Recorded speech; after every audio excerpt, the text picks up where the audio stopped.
Hey everyone, and welcome back to the channel for more news on Infinite Magicraid. We have the banner of this Friday, but before we talk about it, I have to show you something for those who doesn't know about this code. Here we have a new code, Zhongli3. This is the first time this guy win the championship, and so we have this promo code. So just go to the game and paste here on your avatar settings redeem code Zhongli3, then confirm it, and you can claim 1000 gems in your inbox in the game. So it's gonna help. 1000 gems is pretty interesting, right? So this is what you can get with the code. Interesting. So second thing, we are gonna talk about the banner. So let's go here.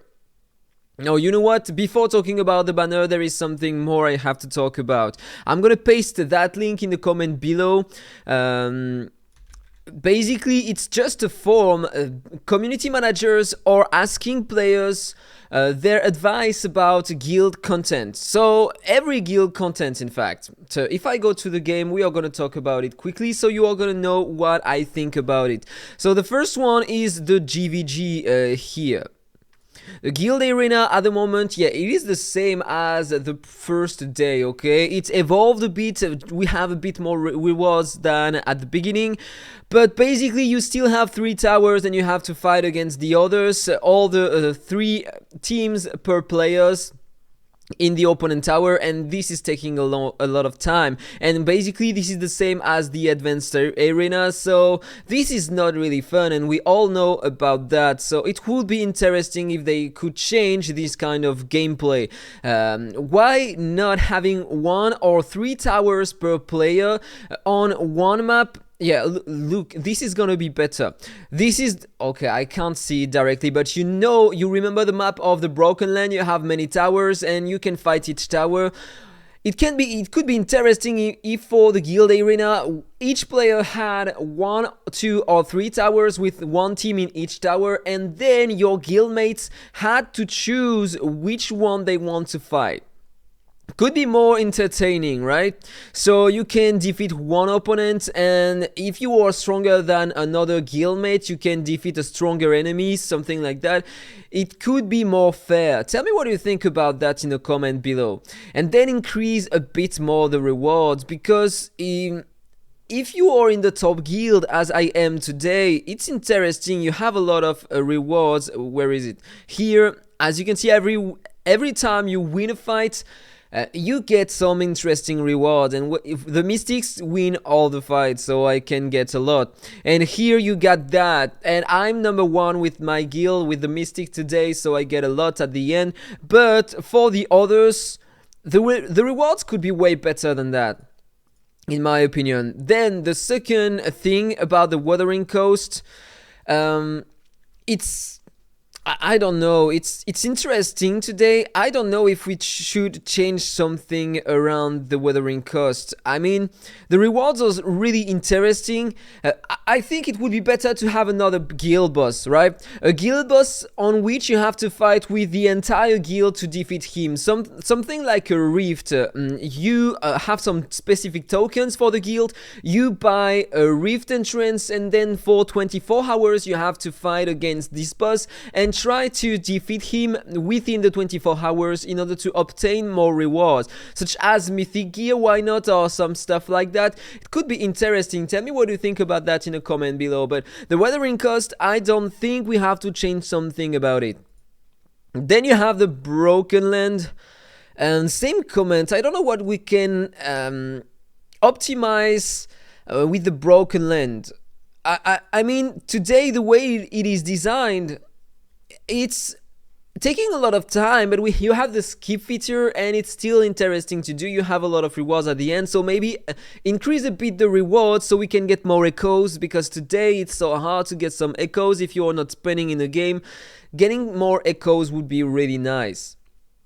And then for the guild boss here, Today, many players can defeat that one super easy, or maybe in 2 attempts. It could be interesting to finally have a level 7 with more rewards in it. The same kind of rewards, and why not maybe some mythic gear also, or some mythic shards, so we can craft some gear after. It could be interesting, and also to get more coins, because today also with the mythic gear, it's taking a lot of coins to upgrade your gear, and so sometimes it's a bit difficult. It could be more interesting, and to have some legendary Phantom Dragonite fragments. The 5% we have here, it could be interesting to have them. The 5% for legendary Phantom Dragonite on the guild boss number 7 on the last milestone. And a bit more chance to get the epic Dragonite would be interesting too, in my opinion. So this is what I think about the guild. And also something really important, in classic arena and advanced arena, it could be great to have a checkbox somewhere, so when you are doing your non-stop combat, you are not fighting your guild members. It could be interesting, just a checkbox somewhere, maybe here, so when you check the box, then you can skip your guild mates. Could be interesting. So it would reinforce the position of your guild in a classic and advanced arena. So that was all about that. Now let's talk about the banners. So if I go back to Discord, just a bit above, this is what we are gonna have this Friday, this weekend. So a new hero, legendary one in the miracle pool, Ronai. We don't know anything about the hero yet. Then we are gonna have Quinlan, Seth, Popper and Bull. And for the epics, we are gonna have Gertrude. This is gonna be a new epic one. This is a really bad name in France, a really old one. If you are called Gertrude in France, that means you probably have 80, you are probably 80 years old, something like that. Yeah, you can't find that today. Then you have Javis, Sadora and Schist. Okay, but we don't care about these heroes. So Quinlan today is still played a lot in PvP and also in the Eternal Sect. But first of all, let me show you some gameplay in PvP with one specific team. So here we are. This is the team I was talking about. Okay, I'm hiding it just a bit, but there is Tifia and there is Lydia. You have Quinlan, Feast and also Ogrades, and it works pretty well. You can use your Quinlan in other kind of teams, but in that one it's really interesting. You are gonna see that in a moment. So let me show you here. The goal is gonna be to have the fastest Lydia, so you can play first. Okay, I used the wrong skill here, but still it's working. As you can see, I have a lot of attack on Lydia thanks to Tifia thanks to Lydia, and then it's really fast. You know what? I'm gonna show that to you again and reduce the speed. It was too fast. So Lydia plays first. Normally you want to open with the first active skill to have more attack, and so your Lydia could deal more damage than that. Then you have an HP burning and a burn on enemies thanks to Quinlan and Feast, and so when Ogrades is gonna play, she's gonna detonate directly, damage enemies, and so it's gonna be way better. And as you can see, the fight is almost done.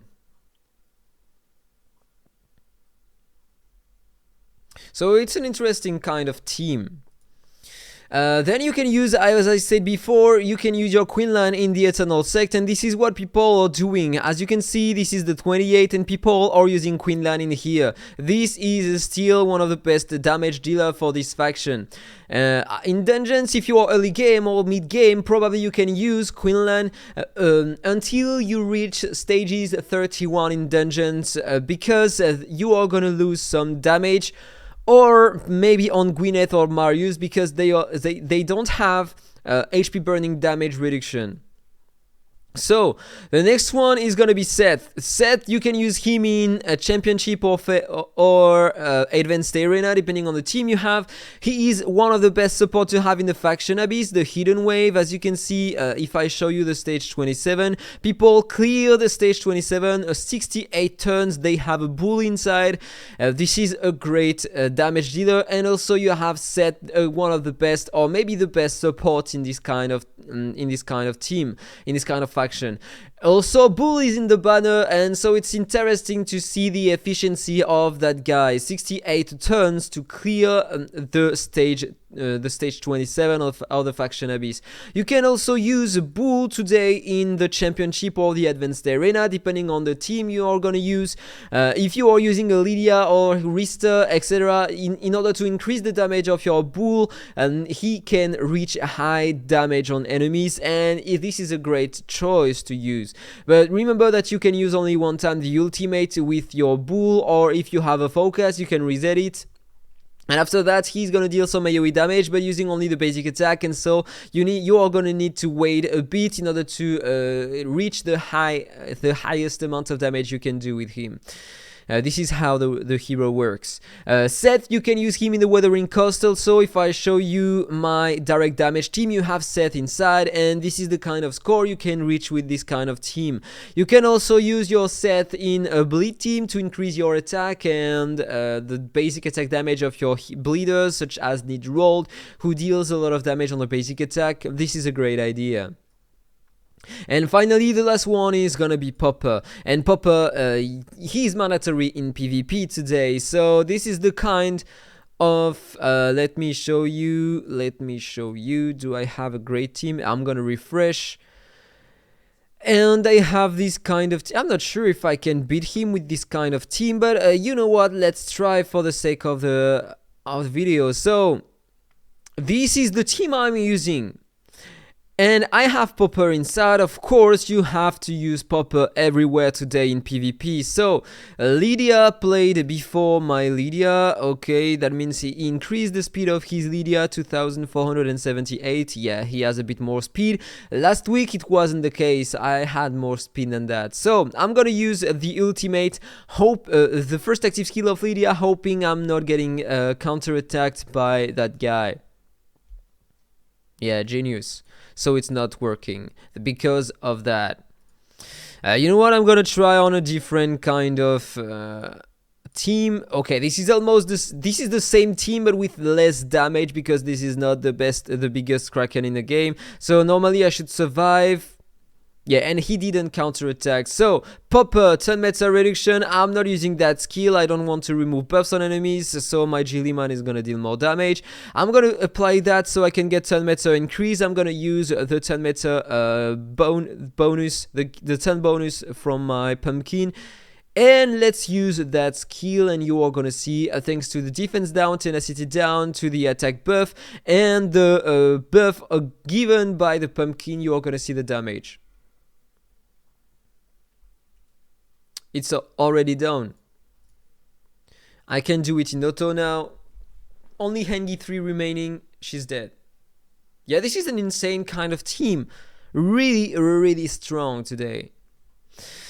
So, yeah, Popper, you can use him everywhere. This is the best turn meta manipulator you have in the game at the moment. So, yeah, make sure that you are using him everywhere. So that was all for the video. I hope you enjoyed it. If it's the case, don't forget to like, comment and subscribe. Have a nice day and see you soon. Bye bye.